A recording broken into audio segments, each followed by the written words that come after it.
Hello all, and welcome to my first ever video tutorial. This is Jeff Holder. Bear with me here. This is kind of a long tutorial, but I will move as quickly as possible while being sure to fully explain each step. Okay, so it has come to my attention that some players on Xbox Live are having some connectivity issues with certain other players. Every time they attempt to join a party or join a game with a certain player, they get an error message that says something like, your NAT settings are set to moderate or high. Please visit bungie.net/router. Well, first of all, do not visit bungie.net/router. It's useless and they won't give you any information you need. I will show you step by step what to do to solve this problem, however. First off, what are NAT settings and why are they bad? Oh, and before I forget, I'm using a screen recorder. Don't close out thinking that this is nothing. I'm going to start and you'll see what I see. Anyway, what are NAT settings and why are they bad? Well, NAT stands for Network Address Translation. This basically is the process of your hardware, i.e. your computer or Xbox 360, breaking down information and sending it through the router over the internet to another router in another location, and letting you be on live and talk to other people, play with other people, and whatnot. Now, NAT settings that is, refer to how your router is set up to handle this transfer of information. Now, changing your router to handle NAT correctly for Xbox 360 purposes is simple and will not affect any other hardware you have connected to your router. Today I'm going to show you how to solve this problem with a Linksys router with VoIP enabled. The voice over internet protocol being enabled, VoIP, is not really important, but it is my suspicion that people with such phone services like Vonage or Verizon, which work through their router or VoIP, are having these NAT settings issues. I don't know if it's exclusively those with VoIP, however, it is my suspicion that it is just those people. So, if you do not have a Linksys router, it's okay. The steps are going to be pretty much the same, and you should be able to figure out, after watching this walkthrough, what's different about your router versus my router or most other people's routers. The first step is to find your IP address on both your computer and your Xbox 360.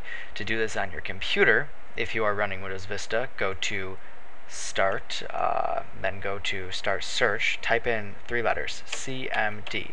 It's going to load up the command prompt. It should be the first one, the little C:/. Click that. If you are running Windows XP, just simply go to Start, Run. It'll be about right here, and once that pops up, it'll ask you what you want to run. Just type in the letters again, CMD, and it should open the same thing here.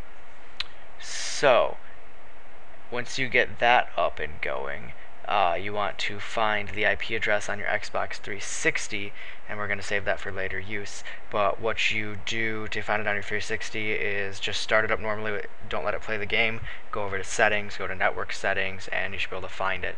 It'll show you a whole bunch of numbers, but it'll be similar to what your computer's IP, which we're going to find now. So once you have your command prompt running, go to your PC and type in the command ipconfig. After you type that in, hit enter, and it'll spit out a whole bunch of jargon at you. Nothing's really important except for the default gateway. Your default gateway obviously is going to be different than mine. However, you're going to type in your number, not my number. But where you're going to type that in is by opening your internet browser, be it Mozilla or Internet Explorer. Go up to the address bar and type those numbers in. It'll be, for me, 192.168.15.1. and this will load up the page for your router. You're basically logging into your router. Once again, if you have a Linksys router, your login, username, and password are going to both be admin. This will vary slightly depending on if you have a whatever router, a Belkin or whatever it may be, or the Surfboard or whatever it's called.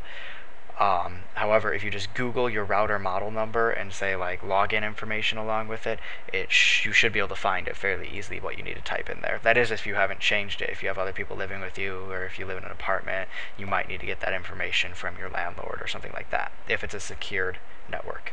And don't worry about doing this if you live at a apartment or something. It's not going to affect any other settings.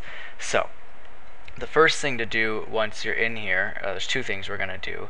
The first thing you need to do is to change your MTU settings, which is right here in the setup screen. It's probably set to auto, and you need to change it to manual size, a manual size of 1364 to be exact. There's probably no number in there if it's set to auto, so just type in 1364 and then click Save Settings. And there you go, very easy. That was the first thing you needed to do. The second step you need to do is to go into your Applications and Gaming tab and make sure you're in the port range forwarding section, and you're going to create three new port ranges. Label them all Xbox, as you can see I did. And the first one is going to start on 88 and end at 88.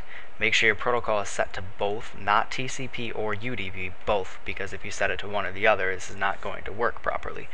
After you get that done, so you can set your IP address, which you found on your Xbox 360, which will be strikingly similar excuse me, to your PCs, but it's just a little bit different, so you need to put in this suffix.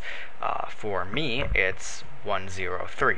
So I typed that in, and then I went to the second and third one, which are very similar, or actually exactly the same, just 3074 to 3074. Once again, both protocols on both. Make sure you have both, and then you can go over here and set the IP address and make sure everything is checked to be enabled. And once that's done, you can once again go and click Save Settings. Well, congratulations, and thanks for listening. Feel free to tell your friends about this video if they need help fixing their NAT settings, and if you have any questions, router specific, like if you have a different router or something, feel free to ask me, shoot me an email or something. I should be able to help you for the most part, and if I cannot, I apologize ahead of time. Once again, thanks for listening.